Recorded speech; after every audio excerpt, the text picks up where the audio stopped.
Hi everybody, welcome back to the Migrant Hope channel. My name is Charlene, or you can call me Charlene with the vibes.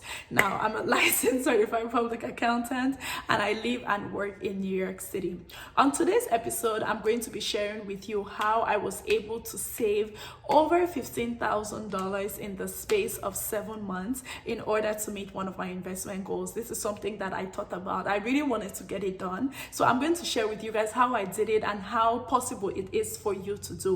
Also, and I know, yes, because I was able to do that, it's because of how much money I earn. There are people who earn less than me, but you can definitely still save more. So I'm going to share all of that with you guys. I'm also going to do a separate video on like my budget breakdown, because that's really based off of like my income and kind of how I structure everything. So I hope that you guys find this video helpful, and make sure you like, share, comment, and subscribe, because this channel is juicy, very juicy. I'll catch you guys in the video. Let's go. So the first thing I would say 100% is make this investment goal or make this savings amount an actual goal of yours. Like, it should actually be a priority.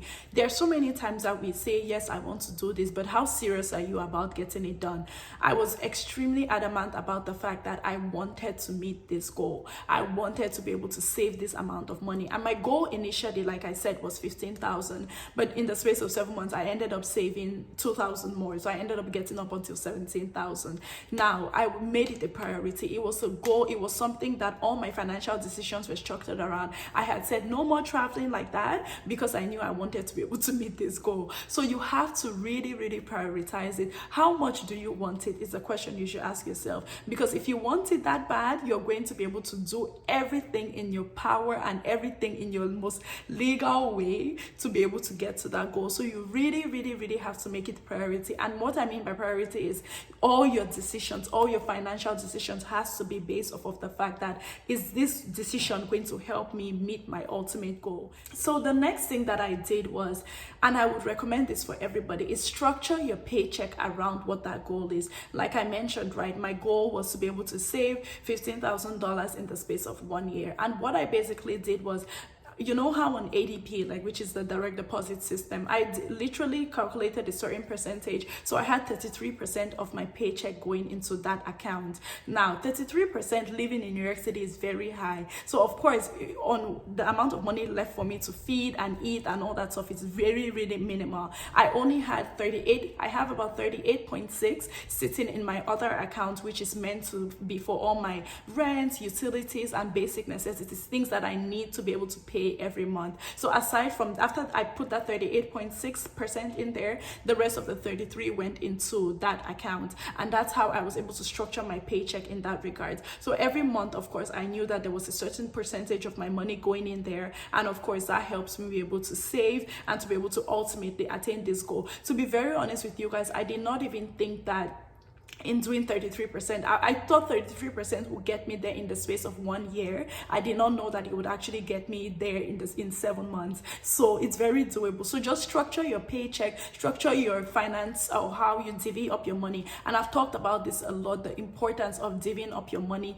into different accounts and to certain of different percentages. So I definitely encourage you to do that, because I knew that that amount would go there. So I was able to calculate it and then ultimately decide that, okay, it makes sense, and ultimately I'll be able to reach my goal. So that's what I did. I structured my paycheck and I structured the percentage of my paycheck going into that bank account. So the third thing that you need to keep in mind in order to meet this goal, set up a high yield savings account. Many of you guys may be wondering, what is a high yield savings account? Well, it's a regular account. It's just a regular savings account, but it tends to have a higher interest rate. Basically, it means the more you put in there, the more you're going to make out of it. So almost every bank has savings account. Bank of America, which I'm an avid user of.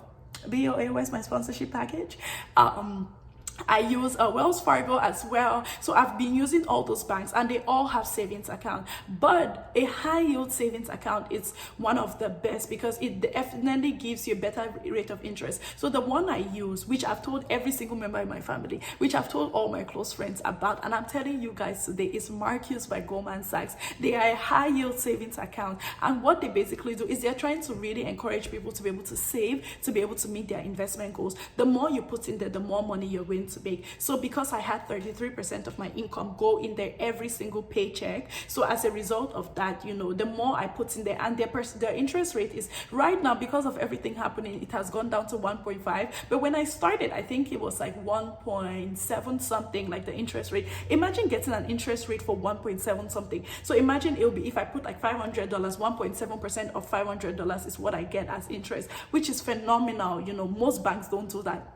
My people at BOA, it's not that high. My regular people at Wells Fargo, it's not that high. So that's why I recommend opening a high yield savings account, because it would help you 100% be able to meet your goal a lot quicker, and it will just help you be able to save. And the one thing I absolutely love about Marcus by Goldman Sachs is it is not, they don't have debit cards that you can go take out the money and swipe it. So it really forces you to be able to keep the money in there. So the fourth thing I would say is you have to separate your accounts. I've talked about this time and time again, and I would keep talking about it. I learned this too from the I Don't Do Budget podcast. Shout out to you, Sierra Howard. But I learned this from her, and she kept saying that the reason, in order to be able to meet your goals, you know, you have to be able to separate your accounts, because my accounts are extremely separated. And hopefully by God's grace, I'll be able to do a video as to how I literally separate my accounts. I'll show you guys every debit card, the one credit card I own, and every single account that I have for myself. And being able to separate your accounts will allow you to be able to just save and just really focus on that. Like I said, you know, back to point number one, if it's a priority, you have to structure all your financial decisions, ladies and gentlemen, have to be structured around that. So that's what I did. I separated my accounts. I have a separate account for my regular utilities, I have one for utilities, for rent, and for Wi-Fi. Those are standard payments I make. I have one for miscellaneous expenses. If I want to get a gift for someone, if I want to get a new dress like this from Fashion Nova, if I want to get something like just lipstick, or I don't wear lipstick, but like if I want to get lip gloss or some kind of makeup, I have a miscellaneous account. I have a regular emergency fund. I have this, my wonderful Marcus by Goldman Sachs, which is my investment fund. And then ultimately I have one credit card. And then I do have a miscellaneous Wells Fargo that is just for whatever. I just put a certain percentage in there. I put like 3% in there of my income. It's not a lot. I just leave some money in there just in case I have the card and then I don't have the rest of my other cards with me. But being able to separate your accounts literally would help you meet your goal. Guys, I'm not even fluffing. I'm not telling you anything, because imagine if my savings was mixed with my checking. If my check-ins were not even separated, or even my emergency and my investments were mixed, I would not have been able to decipher. It's very tempting for you to say, oh, let me just take this amount of money, let me just do this, let me just do that. And then you realize that ultimately you don't even meet your goal, which is why I say it's so important to separate it, so then you don't even see that. And then the last thing I would say is, guys, you know, sometimes you will do certain things. Some of us have side hustles, some of us do gigs here and there, and you get some extra cash. Every piece of extra cash I got went into my Marcus.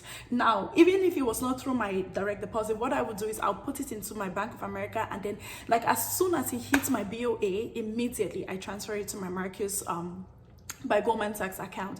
Every bit of extra cash. You want to know how I was able to really meet this goal? My stimulus check, ladies and gentlemen, that the government gave everybody, that $1,200, right? Many people were like, yeah, I'm going to take it by Balenciaga, but please, there's nothing wrong with that. I had a goal, so I was trying to meet my goal. Now I've met my goal, and I'll tell you guys, I'll post what I'm doing now. I've met my goal, right?